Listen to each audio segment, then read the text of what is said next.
നീ പറ, എങ്ങനെ അവളെ കണ്ടു, എങ്ങനെ ഇഷ്ടപ്പെട്ടു, എങ്ങനെ അടുത്തു, എങ്ങനെ ഇവിടെ എല്ലാം പറ.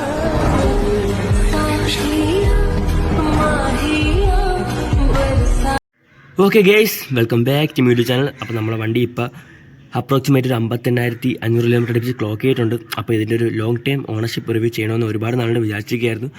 അപ്പോൾ ഇപ്പോഴാണ് ടൈം കിട്ടിയത്. പിന്നെ നമ്മളെ ചാനൽ 1000 സബ്സ്ക്രൈബേഴ്സ് അടിച്ചിട്ടുണ്ട്. അപ്പോൾ ഈ നമ്മുടെ ഇൻട്രോയിൽ പറഞ്ഞ കണക്ക് ഈ വണ്ടി എങ്ങനെയാണ് എൻ്റെ ജീവിതത്തിലേക്ക് കടന്നു വന്നത്, എൻ്റെ ചാനലിൻ്റെ തുടക്കം എങ്ങനെയാണ്, അതെല്ലാം കൂടി ഇൻക്ലൂഡ് ചെയ്തിട്ടുള്ള വീഡിയോ ആണ് എന്ന് ചെയ്യുന്നത്. അപ്പോൾ ഇനി നമുക്ക് ഡയറക്റ്റ് എൻ്റെ വീഡിയോയിലോട്ട് കിടക്കാം. കോളേജിൻ്റെയൊക്കെ തുടക്ക സമയമായി അഡ്മിഷനൊക്കെ എടുത്തു കഴിഞ്ഞ് കോളേജിൽ ഇപ്പോൾ ഒരു വണ്ടി വേണമായിരുന്നു. അപ്പോഴത്തേക്ക് ഞാൻ OLX സെക്കൻഡ് ഹാൻഡ് ഒരു വണ്ടി നോക്കിക്കൊണ്ടിരുന്നത്. അപ്പോൾ എൻ്റെ കയ്യിൽ ഒരു 22 രൂപ അടുപ്പിച്ച് എൻ്റെ കയ്യിൽ ബഡ്ജറ്റ് ഉണ്ടായിരുന്നുള്ളൂ. പിന്നെ വീട്ടുകാരെ എടുത്തു തരില്ലെന്ന് ഉറപ്പ് വന്നപ്പോഴാണ് വണ്ടി നോക്കാമെന്ന് അങ്ങ് ഉറപ്പിച്ചത്. അപ്പോൾ എനിക്കെന്തായാലും 30 മൈലേജ് അടുപ്പിച്ച് വേണമായിരുന്നു. ഞാൻ ആദ്യം നോക്കിയത് പൾസർ 180 അല്ലെങ്കിൽ 150 ആയിരുന്നു. പിന്നെ അത് പെട്ടെന്ന് 220 പക്ഷേ 220 തന്നെ 22,000 രൂപയ്ക്കൊക്കെ OLX കിടന്നത് ഏകദേശം പൊളിഞ്ഞ് തൊലഞ്ഞ വണ്ടിയായിരുന്നു. പിന്നെ എൻ്റെ ബഡ്ജറ്റ് ഇല്ലാത്തതുകൊണ്ട് ഞാൻ വേറെ വണ്ടിയൊന്നും അങ്ങനെ നോക്കാനും പോയില്ല. പിന്നെ ജസ്റ്റ് ഇങ്ങനെ OLX സ്ക്രോൾ ചെയ്തുകൊണ്ടിരുന്ന സമയത്താണ് ഇവൻ എൻ്റെ ശ്രദ്ധയിൽപ്പെട്ടത്. അപ്പോൾ അന്നൊന്നും ഫണ്ടില്ലായിരുന്നെങ്കിലും ഞാൻ ചുമ്മാ ഒന്ന് ആർട്ട് ഫേവറേറ്റ് അടിച്ചിട്ടായിരുന്നു ഈ വണ്ടി. ഇതൊരു ബ്ലാക്ക് കളർ ഫിൽറ്റർ തീം ഇട്ടിട്ട് അതിലിട്ടേക്കുന്ന പിക്ക് എൻ്റെ മനസ്സിൽ എനിക്ക് ഇപ്പോഴും അത് ഓർമ്മയുണ്ട്. പക്ഷേ അന്ന് അതിലിട്ടിരുന്ന റേറ്റ് എന്ന് വെച്ചാൽ 50,000 രൂപയായിരുന്നു. അപ്പോൾ അതിൻ്റെ ഇല്ലാത്തതുകൊണ്ട് ഞാൻ പിന്നെ അതിനെപ്പറ്റി ചിന്തിക്കാൻ നിന്നില്ല. അപ്പോഴായിരുന്നു സ്കോളർഷിപ്പിൻ്റെ എമൗണ്ട് അക്കൗണ്ടിലോട്ട് ക്രെഡിറ്റ് ആയി മെസ്സേജ് എൻ്റെ ഫോണിലോട്ട് വരുന്നത്. അപ്പോൾ എൻ്റെ കയ്യിൽ അത്യാവശ്യം ഫണ്ടായി. പിന്നെ ഒന്നും നോക്കിയില്ല, വണ്ടി പോയി നോക്കി. അവിടെ ചെന്ന് നോക്കാൻ നേരത്തെ തന്നെ ഇത് വല്ലാട്ട് യൂസ് ചെയ്യാതെ അവിടുത്തെ അവരെ ഷെഡിലിരിക്കുകയായിരുന്നു. ഒരു കഴിവിയൊക്കെ വെച്ച് തിളക്കതിരുന്ന ലുക്ക് എൻ്റെ മനസ്സിൽ ഇപ്പോഴും ഉണ്ട്. അപ്പോൾ തന്നെ പറഞ്ഞത് സെറ്റാക്കി. 2 ദിവസം കഴിഞ്ഞപ്പോൾ ഞാൻ പോയി വണ്ടി എടുത്തു. പക്ഷെ വണ്ടി എടുക്കുന്ന സമയത്ത് ഞാൻ പെട്രോൾ അടിക്കുന്ന കാര്യം മാത്രമേ ആലോചിച്ചായിരുന്നുള്ളൂ. പിന്നെയാണ് വണ്ടിക്ക് ചെറിയ ചെറിയ പണികളൊക്കെ വന്നു തുടങ്ങിയത്. അപ്പോൾ എൻ്റെ കയ്യിൽ നിൽക്കാത്തൊരവസ്ഥയായി. അപ്പോഴാണ് ഞാൻ പിന്നെ സ്വന്തമായിട്ട് വണ്ടി പണിതാലോ എന്നൊരു തീരുമാനത്തിലേക്ക് എത്തിയത്. അപ്പോൾ ആദ്യമൊക്കെ പണിത് തുടങ്ങിയ സമയത്ത് ഞാൻ പണിയുന്നതിനെക്കാട്ടി ഇരട്ടി എനിക്ക് പണിയാണ് കിട്ടിക്കൊണ്ടിരുന്നത്. പിന്നെ എനിക്ക് എന്തായാലും ഈ പണിയുന്ന സമയത്ത് വീഡിയോ എടുക്കണമായിരുന്നു. അല്ലെങ്കിൽ ഞാൻ അഴിച്ചിട്ട് തിരിച്ച് വെക്കാൻ നേരത്ത് കുറച്ച് നട്ടും ബോൾട്ടൊക്കെ ബാക്കി വരുമായിരുന്നു. അപ്പോൾ അതിനുവേണ്ടിയാണ് ഞാൻ ആദ്യമായിട്ട് വീഡിയോ എടുത്ത് തുടങ്ങിയത്. അപ്പോൾ പിന്നെയാണ് ആ വീഡിയോയുടെ കൂടെ കുറച്ച് വോയിസ് ഫുഡ് ആഡ് ചെയ്ത് കഴിഞ്ഞാൽ യൂട്യൂബ് വീഡിയോ ഇടാമെന്നൊരു ഐഡിയയിലേക്ക് വന്നത്. അങ്ങനെയാണ് ഞാൻ യൂട്യൂബിൽ വീഡിയോ ഒക്കെ ഇട്ട് തുടങ്ങിയത്. ഇങ്ങനെയാണ് എൻ്റെ യൂട്യൂബ് ചാനലിൻ്റെ തുടക്കം. പിന്നെ ഇതിൽ അത്യാവശ്യം എനിക്ക് പറ്റുന്ന രീതിയിലൊക്കെ ഞാൻ മോഡിഫൈ മെയിൻറ്റെയിൻ ചെയ്തിട്ടുണ്ട്. അപ്പോൾ ഇതിൽ ആൾമോസ്റ്റ് വർക്കെല്ലാം ഞാൻ തന്നെയാണ് എടുത്തിട്ടുള്ളത്. അപ്പോൾ അതിൻ്റെയൊക്കെ വീഡിയോ എൻ്റെ ചാനലിൽ തന്നെ ഇട്ടിട്ടുണ്ട്. അപ്പോൾ ഏതെങ്കിലും വീഡിയോ ആവശ്യമുണ്ടെങ്കിൽ കയറി ചെക്ക് ചെയ്യുക. പിന്നെ ഏതെങ്കിലും വീഡിയോ നിങ്ങൾക്ക് ആവശ്യമുണ്ടെങ്കിൽ അതുകൂടെ കമൻറ്റ് ഇട്ടാൽ ഞാൻ അതിനുവേണ്ടി ഒരു ഡെഡിക്കേറ്റഡ് വീഡിയോ ചെയ്യുന്നതായിരിക്കും. അപ്പോൾ ഇനി നമുക്കിതിൻ്റെ ലോങ് ടൈം ഓണർഷിപ്പ് റിവ്യൂലോട്ട് കിടക്കാം. അപ്പോൾ ഇത് ബജാജിൻ്റെ പൾസർ AF200 എന്ന മോഡലാണ്. ഇത് BS3 ആണ്. അപ്പോൾ ഇത് ആദ്യം NS ഒക്കെ ഇറങ്ങി അതിൻ്റെ ഡിസ്കണ്ടിന്യൂ ആയിട്ട് പിന്നെയാണ് AS ഇറക്കിയത്. അപ്പോൾ മതിയായ സെയിലും കാര്യങ്ങളൊന്നും ഇല്ലാത്തതുകൊണ്ട് പിന്നെ AS200 ഡിസ്കണ്ടിന്യൂ ചെയ്യുകയായിരുന്നു ഉണ്ടായിരുന്നത്. അപ്പോൾ ഇതിൻ്റെ സ്പെക്കെല്ലാം വരുന്നത് ഏകദേശം NSനും ASനും ഏകദേശം സെയിമാണ്. ഇതിൻ്റെ ടയർ സൈസും ചേസിയും എല്ലാം NSനും AS200നും എല്ലാം ഒരേപോലെയാണ് ഇതിനെ വരുന്നത്. പിന്നെ NSൻ്റെ സെയിം ചേസിൽ തന്നെ കുറച്ചുകൂടെ ഫെയറിങ്ങിൽ കയറിയ ബൈക്കാണ് പൾസർ AF200. അപ്പോൾ ഇതൊരു നേക്കഡ് ബൈക്കല്ല ഒരിക്കലും, ഇതൊരു സെമിഫൈഡ് ബൈക്കാണ്. ബാക്കി എല്ലാ കാര്യങ്ങളും ഗ്രൗണ്ട് ക്ലിയറൻസ് ആയാലും സീറ്റ് ഹൈറ്റ് ആയാലും എല്ലാം NSൻ്റെ സെയിം ആയിട്ടാണ് വരുന്നത്. അപ്പോൾ ഇതിൻ്റെ ഗ്രൗണ്ട് ക്ലിയറൻസ് എന്ന് പറഞ്ഞാൽ 167 mm ആണ്. അത്യാവശ്യം നല്ല രീതിയിലുള്ള ഗ്രൗണ്ട് ക്ലിയറൻസ് തരുന്നുണ്ട്. ഇത് കുറച്ചുകൂടെ ഗ്രൗണ്ട് ക്ലിയറൻസ് ഉണ്ട്. ഈ അണ്ടർബെല്ലി വെച്ചേക്കുന്നതുകൊണ്ട് കുറച്ച് താന്നിരിക്കുന്നതാണ്. പിന്നെ ഇതിൻ്റെ സീറ്റ് ഹൈറ്റ് എന്ന് വെച്ചാൽ അത്യാവശ്യം നല്ല സീറ്റ് ഹൈറ്റ് ഉണ്ട്. ഒരു 807 mm അടുപ്പിച്ചുണ്ട്. എന്ന് വെച്ചാൽ ഹിമാലയൻ്റെ കാട്ടി കുറച്ചുകൂടെ സീറ്റ് ഹൈറ്റ് ഇതിന് കൂടുതലാണ്. ഇതിൻ്റെ സ്റ്റോക്ക് ടയർ സൈസ് എന്ന് വെച്ചാൽ 100 80 17 ബാക്കിൽ വരികയാണെങ്കിൽ 130 70 17 അപ്പോൾ ഞാൻ ഫ്രണ്ടിൽ പ്രത്യേകിച്ച് അപ്സൈസ് ഒന്നും ചെയ്തിട്ടില്ല. എങ്കിലും ബാക്കിൽ ഞായിട്ടേക്കുന്ന ടയർ സൈസ് 180 60 17 CH സൂം റെക്സാഡൻ റാഡ് X1 എന്ന് പറയുന്ന ഒരു റേഡിയൽ ടയറാണ്. ഇതിന് ഫ്രണ്ട് ഹെഡ്ലൈറ്റിൻ്റെ ഭാഗത്തേക്ക് വന്നു കഴിഞ്ഞാൽ അത്യാവശ്യം നല്ല രീതിക്ക് ബ്രൈറ്റ് ആയിട്ടുള്ള ഹെഡ്ലൈറ്റ് തന്നെയാണിത്. പിന്നെ ഇതിലിപ്പോൾ ഞാൻ ചെറിയ രീതിക്ക് ടിൻ്റ് അടിച്ചുകൊണ്ട് കുറച്ച് വെട്ടം കുറവാണ്. അപ്പോൾ ഇതിൽ പ്രൊജക്ടറും അല്ലാത്ത ഹാലജൻ ബൾബും വരുന്നുണ്ട്. ഇതിൽ ഡിം പ്രൊജക്ടറും ബ്രൈറ്റ് ഹാലജനാണ് കൊടുത്തേക്കുന്നത്. പിന്നെ ഞാൻ കുറച്ച് വെട്ടത്ത് അഡീഷണലിന് വേണ്ടി 2 ഫോഗ് ലാമ്പും സെറ്റ് ചെയ്തിട്ടുണ്ട്. അപ്പോൾ ഇതിൻ്റെ ബ്രേക്കിങ്ങിൻ്റെ ഭാഗത്തേക്ക് വരികയാണെങ്കിൽ ഇതിൻ്റെ front disc brake 280 mm back 230 mm ആണ്. പിന്നെ ഇതിൽ നോർമൽ റബ്ബർ ഹോസസ് ആണ് സ്റ്റോക്ക് വരുന്നത്. അപ്പോൾ ഞാൻ കുറച്ചുകൂടെ ബ്രേക്ക് ബൈറ്റിന് വേണ്ടി സ്റ്റീൽ ബ്ലേഡ് ഹോസ് ഇട്ടിട്ടുണ്ട്. പിന്നെ ഇതിൻ്റെ ബ്രേക്കിങ് എനിക്കത്ര പെർഫോമൻസ് ആയിട്ട് തോന്നില്ല. എന്നാലും ഇത് ഇറങ്ങിയ സമയത്ത് ഇതെന്തായാലും നല്ല രീതിക്കുള്ള പെർഫോമൻസ് ആയിരുന്നു ആ സമയത്ത് കാറ്റഗറിയും പെർഫോമൻസ് ഒക്കെ വെച്ച് നോക്കുകയാണെങ്കിൽ. പക്ഷേ ഇപ്പോൾ ഇതൊന്നും ഒരുപാട് ഔട്ട്ഡേറ്റ് ആയിട്ടുണ്ട്. പിന്നെ ഇതിൻ്റെ ബ്രേക്കിംഗ് പെർഫോമൻസ് കൂട്ടാൻ നിങ്ങൾക്ക് ചെയ്യാൻ പറ്റുന്നൊരു കാര്യമെന്ന് വെച്ചാൽ ഈ ഫ്രണ്ടിലത്തെ ഡിസ്പ്ലേറ്റ് മാറ്റി NF200 ABS മോഡലിൽ ഇടാൻ പറ്റും. അതിൻ്റെ സൈസ് 300 mm ആണ്. പിന്നെ ഈ ബ്രേക്ക് പാഡ്സ് മാറ്റി സിന്തറ്റിക് ബ്രേക്ക് പാഡ്സ് ഒക്കെ നമുക്ക് യൂസ് ചെയ്യാം. പിന്നെ ഈ ബ്രേക്കിൻ്റെ ഹോസ് കൂടെ ചേഞ്ച് ചെയ്യുന്നതോടെ നമുക്ക് ബ്രേക്കിംഗ് പെർഫോമൻസ് കൂട്ടാൻ നല്ല രീതിക്ക് പറ്റും. പിന്നെ ഇതിൽ ABS ഒന്നും വരുന്നില്ല. അത് വലിയൊരു ഡ്രാബാക്കാണ്. കാരണം നല്ല രീതിക്ക് സ്കിഡാവുന്ന പ്രശ്നങ്ങളൊക്കെ ഉണ്ട്. ഇപ്പോൾ സ്ഥിരം ഒട്ടിച്ച് ഞാൻ അതുമായിട്ട് അങ്ങ് അഡാപ്റ്റ് ആയിട്ടുണ്ട്. ഇപ്പോൾ പുതിയതായിട്ട് ആരെങ്കിലുമൊക്കെ എടുക്കുകയാണെങ്കിൽ അത് വലിയൊരു ബുദ്ധിമുട്ടായിട്ട് തന്നെ നമുക്ക് മാറും.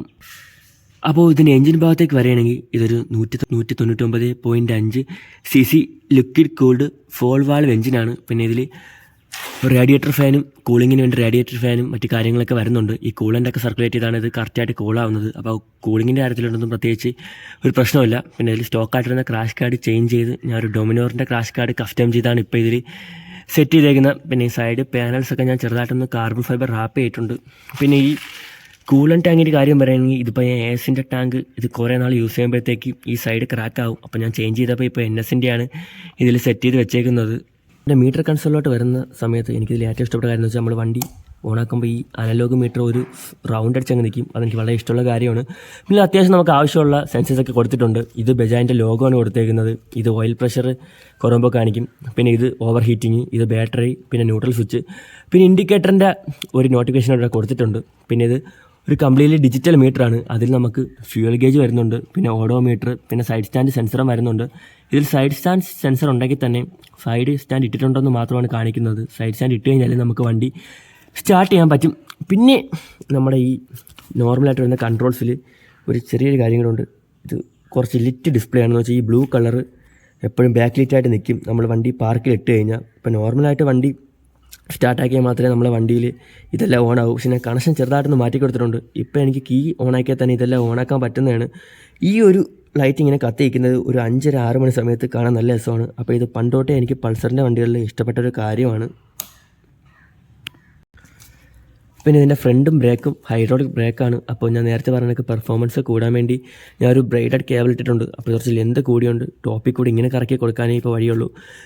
പിന്നെ ഇതിലിപ്പോൾ ഞാൻ ലെഫ്റ്റ് സൈഡിൽ വരികയാണെങ്കിൽ ഇതിൻ്റെ clutch cable RC390 adjustable clutch ലിവറാണ് ഇപ്പോൾ സെറ്റ് ചെയ്തേക്കുന്നത്. അപ്പോൾ റൈറ്റ് സൈഡ് ഞാൻ സെറ്റ് ചെയ്യാത്തതിൻ്റെ കാര്യം എന്ന് വെച്ചാൽ ക്ലച്ച് ലിവറിനെ കാട്ടി ബ്രേക്ക് ലിവറിന് കുറച്ച് റേറ്റ് കൂടുതലാണ്. അപ്പോൾ എന്തായാലും സെറ്റ് ചെയ്തിട്ടില്ല. പിന്നെ ഒരു JB റേസിങ്ങിൻ്റെ USB ചാർജർ സപ്പോർട്ടുള്ളൊരു ജാഗ്രിപ്പ് മൊബൈൽ ഹോൾഡറും ഞാൻ ഇപ്പോൾ ഇതിൽ ഇൻസ്റ്റാൾ ചെയ്തിട്ടുണ്ട്. പിന്നെ ഇതിൻ്റെ പവർ ഫിഗേഴ്സിലോട്ടൊക്കെ വരികയാണെങ്കിൽ ഇത് 9500 RPM-ൽ 23.2 bhp ആണ് പ്രൊഡ്യൂസ് ചെയ്യുന്നത്. അപ്പോൾ ഇത് BS3 NF200ഉം AF200 ഏകദേശം ആൾമോസ്റ്റ് സെയിം പവറാണ്. പിന്നെ ഒരു വ്യത്യാസം നിങ്ങൾക്ക് ഫീൽ ചെയ്യുന്നതെന്ന് വെച്ചാൽ BS3 RF200 ഓടിക്കുമ്പോഴാണ്. അപ്പോൾ RF200-ൽ എനിക്ക് ഇതിനെക്കാട്ടി കുറച്ചുകൂടെ പവർ ഫീൽ ചെയ്യുന്നുണ്ട്. കാരണം അതിൽ കുറച്ചുകൂടെ വലിയ സ്പ്രോക്കറ്റാണ്. ഇപ്പം ഞാനും RS-ൻ്റെ സ്പ്രോക്കറ്റാണ് യൂസ് ചെയ്യുന്നത്. പിന്നെ RF200 ഫ്യൂൽ ഇഞ്ചക്ടറോടെ ഉള്ളതുകൊണ്ട് ആ ഒരു പവറോടെ നമുക്ക് ഫീൽ ചെയ്യാൻ പറ്റും. ഇപ്പോൾ ഇതിൻ്റെ മൈലേജ് 42 കിലോമീറ്ററാണ് കമ്പനി പറയുന്നത്. എനിക്കെന്തായാലും ഒരു 38-40 അടുപ്പിച്ച് ഷുവറായിട്ട് കിട്ടുന്നുണ്ട്. പിന്നെ ഇതിൻ്റെ ഫ്യൂൽ ടാങ്ക് കപ്പാസിറ്റി വരുന്നതെന്ന് വെച്ചാൽ 12 ലിറ്ററാണ്. അതിലൊരു 2.4 ലിറ്റർ അടുപ്പിച്ച് റിസർവിൽ തന്നെ പോകും. ഇതൊരു കാർബറേറ്റർ പവയുടെ എഞ്ചിൻ ആയതുകൊണ്ട് ഇതിൽ ഫ്യൂൽ ഓൺ ഓഫ് റിസർവ് അതെല്ലാം ചെയ്യേണ്ട സെപ്പറേറ്റ് ഒരു സ്വിച്ച് ഈ ലെഫ്റ്റ് സൈഡിലായിട്ട് വരുന്നുണ്ട്. പിന്നെ ഇതിൻ്റെ റിയർ സസ്പെൻഷൻ മോണോഷോക്കാണ്. അതിൽ നമുക്ക് പ്രീലോഡൊക്കെ അഡ്ജസ്റ്റ് ചെയ്യാൻ പറ്റും. പിന്നെ ഇതിലൊരു നൈട്രോക്സ് പവേഡ് സസ്പെൻഷനാണ് കൊടുത്തേക്കുന്നത്. പിന്നെ ഈ നോർമൽ ക്യാനാണ് ഇതിൽ വരുന്നത്. അപ്പോൾ അത് ഞാൻ മാറ്റി അത് ഡാമേജ് ആയപ്പോഴത്തേക്ക് ഒരു ബ്രംബോയുടെ ക്യാൻ കൊടുത്തിട്ടുണ്ട്. ഇത് പെർഫോമൻസിനൊന്നും അല്ല, ജസ്റ്റ് ഒരു എസ്തറ്റിക് ലുക്കിന് വേണ്ടി മാത്രമാണ് ഇപ്പോൾ ഞാൻ ഇതിൽ കൊടുത്തേക്കുന്നത്. പിന്നെ ഇതിൻ്റെ ബാക്കിലോട്ട് വരികയാണെങ്കിൽ നമ്മുടെ വണ്ടിയിൽ ഇപ്പോൾ ഒന്ന് അപ്സൈസ് ചെയ്ത ടയറാണ് ഇട്ടേക്കുന്നത്. 150/60/70 എന്ന് പറയുന്ന ഒരു CH സൂംഡ് X1 ഇട്ടേക്കുന്നത്. പിന്നെ ഇതിൻ്റെ ബാക്ക് ഭാഗം ഇപ്പോൾ ഞാൻ NS-ൻ്റെ ടെയിൽ ടേഡിയാണ് സെറ്റ് ചെയ്തേക്കുന്നത്. ഇതിൽ സ്റ്റോക്കായിട്ട് വരുന്നത് നമ്മുടെ പഴയ വണ്ടികൾക്കൊക്കെ വരുന്ന രീതിയിലുള്ളൊരു ഫൈബർ ഇതാണ് വരുന്നത്. പിന്നെ ഇതിൽ മഡ്ഗാർഡൊന്നും വരുന്നില്ല. ഞാനിപ്പോൾ ആ സ്റ്റോക്ക് ഭാഗം കട്ട് ചെയ്ത് NS-ൻ്റെ ടെയിൽ കയറ്റിയിട്ട് സെറ്റ് ചെയ്തേക്കുകയാണ്. അത് കഴിഞ്ഞിട്ട് നമ്മൾ NS-നും AS-നൊക്കെ സെയിം ചേസിയാണ് വരുന്നതുകൊണ്ട് തന്നെ NS-ലുള്ള ഹഗ്ഗർ വെക്കേണ്ട സ്പോട്ട് ഇതിലും ഉണ്ട്. അപ്പോൾ ഞാൻ RS-ൻ്റെ ഹഗ്ഗറാണ് ഇതിൽ വെച്ചിരുന്നത്. ഇപ്പോൾ ഒരു ലുക്കിൽ വീഡിയോ എടുക്കാൻ വേണ്ടി ഞാൻ തൽക്കാലത്തേക്ക് അത് ഊരി വെച്ചേക്കുകയാണ്. പിന്നെ എനിക്ക് അത്യാവശ്യം നല്ല ഹൈറ്റ് ഉള്ളതുകൊണ്ട് തന്നെ ഈ ഒരു 807 mm സീറ്റ് ആയിട്ട് എനിക്ക് വലിയൊരു പ്രശ്നമായിട്ട് ഇതുവരെ തോന്നിയിട്ടില്ല. പിന്നെ ഇതിൻ്റെ റൈഡിങ് പൊസിഷനൊക്കെ എന്ന് വെച്ചാൽ കുറച്ചുകൂടെ അപ്രൈറ്റ് ആണ്. അപ്പോൾ ഇതിൻ്റെ ഹാൻഡിലൊന്നും ചേഞ്ച് ചെയ്യേണ്ട ആവശ്യം എനിക്ക് ഇതുവരെ വന്നിട്ടില്ല. പിന്നെ ഇതിൻ്റെ ഹാൻഡിലിൽ വരുന്ന ഈ മിറർ സെറ്റപ്പ് എനിക്ക് അത്ര ഇഷ്ടപ്പെടാത്തതുകൊണ്ട് തന്നെ ഞാൻ അത് ചേഞ്ച് ചെയ്ത് നമ്മളെ കിറ്റിലോട്ട് ആക്കിയിട്ടുണ്ട്. പിന്നെ ഒരു ഡൊമിനോറിൻ്റെ അഡീഷണലായിട്ട് ഒരു വൈസർ സെറ്റ് ചെയ്തിട്ടുണ്ട്. അതിപ്പോൾ നമ്മൾ സ്റ്റോക്ക് വൈസർ കട്ട് ചെയ്ത് തന്നെയാണ് ഇതിലോട്ട് ഇപ്പോൾ സെറ്റ് ചെയ്ത് വെച്ചേക്കുന്നത്. പിന്നെ ഈ സെക്കൻഡറി മിറർ തന്നെ ഇതിൻ്റെ അകത്തെ ഭാഗത്തും ഇൻഡിക്കേറ്റർ വരുന്നുണ്ട്. അപ്പോൾ ഇത് സെറ്റ് ചെയ്ത് കഴിഞ്ഞാൽ ഇൻഡിക്കേറ്റർ ഒരിക്കലും നമ്മൾ ഓഫ് ചെയ്യാൻ മറന്നോയില്ല. പിന്നെ ഈ സൈഡിൽ ലെഫ്റ്റ് സൈഡിൽ ഒരു സ്വിച്ചിൻ്റെ സെറ്റപ്പ് കൊടുത്തിട്ടുണ്ട്. ഇത് ഫോഗ് ലാമ്പിൻ്റെ സ്വിച്ചാണ്. അത്യാവശ്യം നല്ല ക്വാളിറ്റിയുള്ള വാട്ടർ പ്രൂഫ് സ്വിച്ചാണ് ഇതിന്. അപ്പോൾ അടുത്തായിട്ട് നമ്മൾ ഡിസ്കസ് ചെയ്യാൻ പോകുന്നത് ഇതിൻ്റെ spare part availability and maintenance ആണ്. അപ്പോൾ നിങ്ങൾക്ക് എല്ലാവർക്കും വരുന്ന സംശയമാണ്. ഇത് ഡിസ്കണ്ടിന്യൂ ചെയ്ത് 2016 അപ്പോൾ അത് കഴിഞ്ഞ് ഒരുപാട് വർഷമായിട്ടുണ്ട്. ഇതിൻ്റെ സ്പെയർ പാർട്സിൻ്റെ അവൈലബിലിറ്റിനെയൊക്കെ പറ്റി.